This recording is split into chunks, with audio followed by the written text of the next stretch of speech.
উনি যেটা ডিজার্ভ করেন সেটা তো আমার ওনাকে দিতেই হবে। অবশ্যই আগের ছবির চাইতে এই ছবির রিমুনারেশনটা বেশি হওয়াটাই স্বাভাবিক। আর আমরা যেভাবে ভাবছি সেই জায়গাটা থেকে আমরা মনে করি যে ঠিক আছে, যে উনি এটাই ডিজার্ভ করেন। এই পর্যায়ের কোয়ালিটি না থাকলে, প্রচেষ্টা না থাকলে, সাধনা না থাকলে সেই লোক মানে এত দূর আসতে পারেন না, আমরা এটা বলবো। আসলে যে ছবিটা হয়েছে তার চেয়ে বেটার কিছু যদি আমরা করতে পারি, কারণ আমাদের দেশটাকে যদি ওই জায়গাতে আমরা রিপ্রেজেন্ট করি, তাহলে সেই ক্ষেত্রে ডে বাই ডে আমাদের আপডেট হতে হবে, রাইট, ডেভেলপ করতে হবে। তো সেই চিন্তাধারা থেকে আমাদের বাজেট আমরা একটু মোটামুটি ভালো বাজেট নিয়ে আমরা নামছি।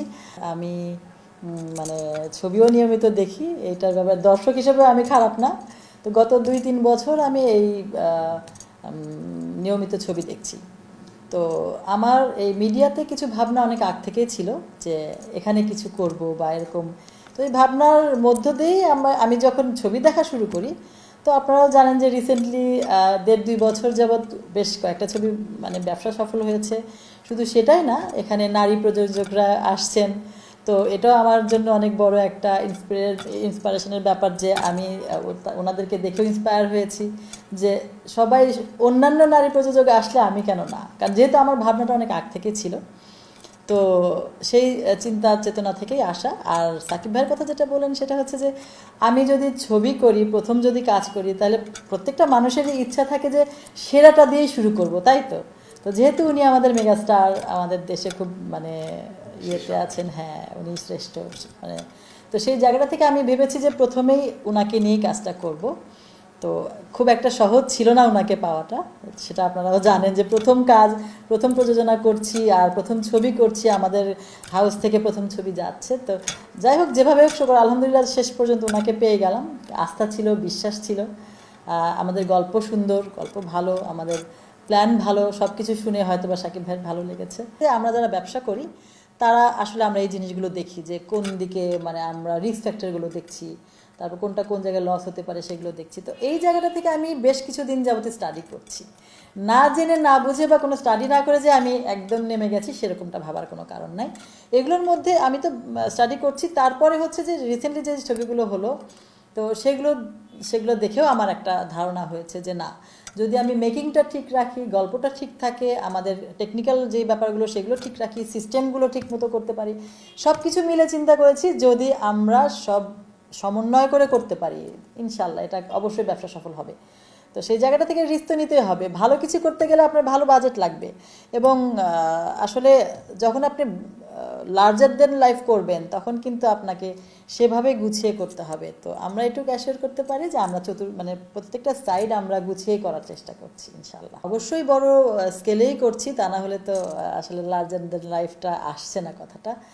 আর নিশ্চয়ই এটা আপনাদের এক্সপেকটেশন এটাও আসে যে আসলে যে ছবিটা হয়েছে তার চেয়ে বেটার কিছু যদি আমরা করতে পারি, কারণ আমাদের দেশটাকে যদি ওই জায়গাতে আমরা রিপ্রেজেন্ট করি, তাহলে সেই ক্ষেত্রে ডে বাই ডে আমাদের আপডেট হতে হবে, রাইট, ডেভেলপ করতে হবে। তো সেই চিন্তাধারা থেকে আমাদের বাজেট আমরা একটু মোটামুটি ভালো বাজেট নিয়ে আমরা নামছি। আর যেহেতু সাকিব ভাই উনি ডিজার্ভ করেন, সময়ের সাথে সাথে উনার রেমুনারেশন প্রত্যেকটা জিনিসই সেই সমস্ত জায়গা থেকে আসলে উনি যেটা ডিজার্ভ করেন সেভাবে আমরা অবশ্যই আগের ছবির চাইতে তো উনি একটু মানে বেশি হবেই, সেটাই স্বাভাবিক। তো সেভাবে আমরা আগাচ্ছি ইনশাল্লাহ। সামাজিক মাধ্যমে আমরা এটাও শুনছিলাম যে শাকিব খান রেকর্ড পরিমাণ পারিশ্রমিক নিয়েছেন, কিছু জায়গায় শুনছিলাম 3 কোটি টাকার মতো পারিশ্রমিক। আসলে যে বললাম আপনাকে যে উনি যেটা ডিজার্ভ করেন সেটা তো আমার ওনাকে দিতেই হবে। অবশ্যই আগের ছবির চাইতে এই ছবির রিমুনারেশনটা বেশি হওয়াটাই স্বাভাবিক। আর আমরা যেভাবে ভাবছি সেই জায়গাটা থেকে আমরা মনে করি যে ঠিক আছে, যে উনি এটাই ডিজার্ভ করেন। আসলে আপনারা নিজেরাও জানেন যে আমাদের দেশে শ্যুট করা অনেক অনেক কমপ্লিকেশনস আছে, অনেক টেকনিক্যাল ব্যাপার স্যাপার আছে, অনেক সাপোর্টের ব্যাপার আছে, মেশিনারি সাপোর্ট বা, তো সেই জায়গাটা থেকে আমরা বাইরেও ভাবছি, আমরা দেশের বাইরে অনেক জায়গাতেই মোটামুটি আমরা সার্চ করছি, লোকেশন ব্যাপারটা কথা হচ্ছে, আমাদের ডিরেক্টর, আমাদের অন্যান্য টিম কাজ করছে। তো সব কিছু মিলিয়ে গেলে অবশ্যই 2 দেশ মিলে আমরা শুটিং করবো ইনশাল্লাহ, দেখি ভালো কিছু। অন্যান্য কাস্টিং নিয়ে ভাবনা হয়েছে কিনা যে শাকিব খানের বিপরীতে বা নায়িকা হিসেবে কে থাকবেন বা খলনায়ক হিসেবে কে থাকবেন, যেহেতু আমরা অলরেডি পোস্টারে একটা ধারণা পেয়েছি যে একটু অ্যাকশন ধর্মী সিনেমা হবে, এগুলো নিয়ে ভাবনা চলছে কিনা? হ্যাঁ, আসলে এগুলো নিয়ে তো ভাবনা করতে হবে, এটা একটা পার্ট, যেহেতু প্রি প্রোডাকশন চলছে তার মানে এগুলো নিয়ে জোরতোর কাজ চলছে। কেউ চূড়ান্ত আমরা হয়েছে কিনা? না, আমাদের এখনো চূড়ান্ত হয়নি। আমরা মোটামুটি আমাদের দেশ এবং দেশের বাইরে দুইটা সাইডেই কথা বলছি, এপার ওপার দুই বাংলাতেই কথা চলছে।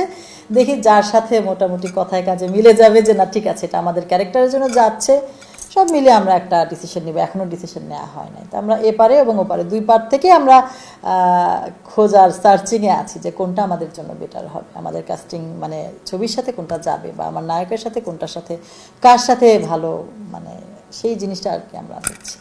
তবে সম্প্রতি সময়ে দেশীয় অভিনেত্রীরা পাশাপাশি কিছু দর্শকও এমন একটা অভিযোগ করেছেন যে আমাদের দেশে তো নায়িকার অভাব নেই, কেন প্রযোজক বা পরিচালকরা বাইরে ছুটছে নায়িকার জন্য? না, আসলে এই বিষয়টি কিভাবে দেখেন? আসলে নায়িকার অভাব নেই ঠিক আছে, আমরা তো আসলে আমাদের দেশে খুব অনেক বেশি যে নায়িকা আছে সেরকমও না। আমরা ইনশাল্লাহ অবশ্যই আস্তে আস্তে আরও আরও আমরা ভালো কিছু করব। অনেক ভালো ভালো মেয়েরা কাজ করছে, অনেক ছোট পর্দা থেকে অনেকে আসছেন এবং ভালো করছেন। তো অবশ্যই আমরা নিশ্চয়ই আগামীতে অত নায়িকা সমস্যায় ভুগবো না, এটা আমরা আশা করছি। তো কেন করছি সেটা আসলে বলা যাচ্ছে না। আমাদের দেশে যদি মিলে যায় আমাদের ক্যারেক্টারের সাথে, অবশ্যই দেশ থেকে নিব, এরকম কোনো ভাবনা নেই যে আমরা বিদেশ থেকে নিতে হবে, দেশের বাইরে থেকে নিতে হবে, এরকম ভাবনা নিয়ে আমরা থেমে আছি না আর কি, থেমে থাকছি না। আমাদের কথা হচ্ছে যার সাথে মোটামুটি আমাদের ক্যারেক্টার থেকে শুরু করে সব কিছু গল্পের সাথে যেটা যে ভালো হবে বলে মনে করছি, আমরা তাকেই আসলে লক করবো। যে শাকিব খানের সাথে যখন গল্প শেয়ার করা হলো, বা আপনি যেমন বলছেন যে আপনি নিজেও মুভি দেখতে অনেক ভালোবাসেন, তো ওনার সাথে প্রথম ইন্টারেকশন কেমন ছিল, বা গল্প শুনে ওনার রিয়াকশনটা কেমন ছিল? আসলে এক কথায় যদি বলেন তাহলে আমি এক কথায় উত্তর দিব, জাস্ট দ্যাট ওয়াজ অসাধারণ। মানে শাকিব ভাইয়ের নাম শুনেছি, ছবি দেখেছি একরকম শাকিব ভাই, কিন্তু যখন ওনার সামনাসামনি বসে কথা বললাম বা উনি যখন আমাদের গল্প শুনলেন, আমি দেখলাম যে আসলে একটা হিরোর যেই জিনিসটা থাকা উচিত, যে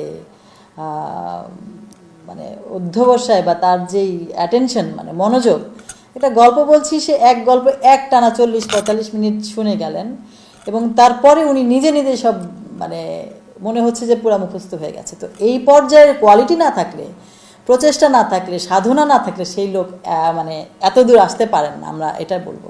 তো এক কথায় যে হি ইজ রিয়েলি অসাধারণ মানুষ হিসেবেও আমার মনে হয়েছে উনি অনেক চমৎকার একজন মানুষ। কথাবার্তা, কাজের যেটা আমরা যেভাবে আমাদেরকে সময় দিয়েছেন, ঠিক সেই সময় আমরা ওনাকে পেয়েছি আর কি। একদম সর্বশেষ, ঈদ উল ফিতরের লক্ষ্যে আপনারা নির্মাণ করছেন প্রিন্স, দর্শকদের কতটা প্রত্যাশা পূরণ করতে পারবে?